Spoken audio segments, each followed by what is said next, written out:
இயேசு கலிலேய கடலை கடந்து மறுகரைக்கு சென்றார். அதற்கு திபேரிய கடல் என்றும் பெயருண்டு.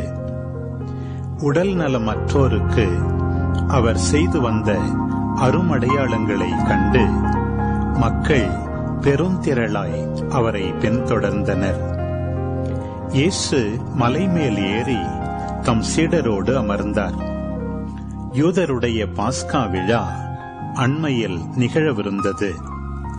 இயேசு நிமிர்ந்து பார்த்து மக்கள் பெருந்திரளாய் அவரிடம் வருவதை கண்டு, இவர்கள் உண்பதற்கு நாம் எங்கிருந்து அப்பம் வாங்கலாம் என்று பிலிப்பிடம் கேட்டார். தாம் செய்யப்போவதை அறிந்திருந்தும் அவரை சோதிப்பதற்காகவே இக்கேள்வியை கேட்டார். பிலிப்பு மறுமொழியாக, 200 தெனாரியத்திற்கு அப்பம் வாங்கினாலும் ஆளுக்கு ஒரு சிறு துண்டும் கிடைக்காதே என்றார்.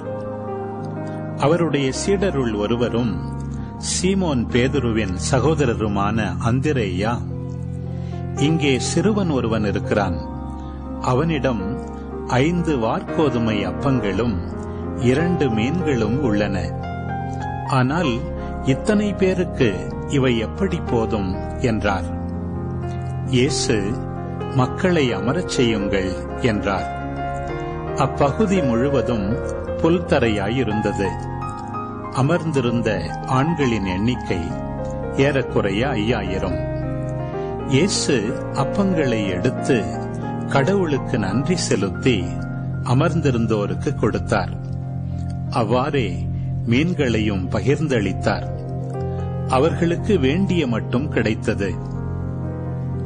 அவர்கள் வயிறார உண்ட பின் ஒன்றும் வீணாகாதபடி எஞ்சிய துண்டுகளை சேர்த்து வையுங்கள் என்று தம் சீடரிடம் கூறினார். மக்கள் உண்ட பின் 5 வாற்கோதுமை அப்பங்களிலிருந்து எஞ்சிய துண்டுகளை சேர்த்து சீடர்கள் 12 கூடைகளில் நிரப்பினார்கள். இயேசு செய்த இந்த அருமடையாளத்தை கண்ட மக்கள், உலகிற்கு வரவிருந்த இறைவாக்கினர் உண்மையில் இவரே என்றார்கள். அவர்கள் வந்து தம்மை பிடித்துக் கொண்டு போய் அரசராக்கப் போகிறார்கள் என்பதை உணர்ந்து இயேசு மீண்டும் தனியாய் மலைக்குச் சென்றார்.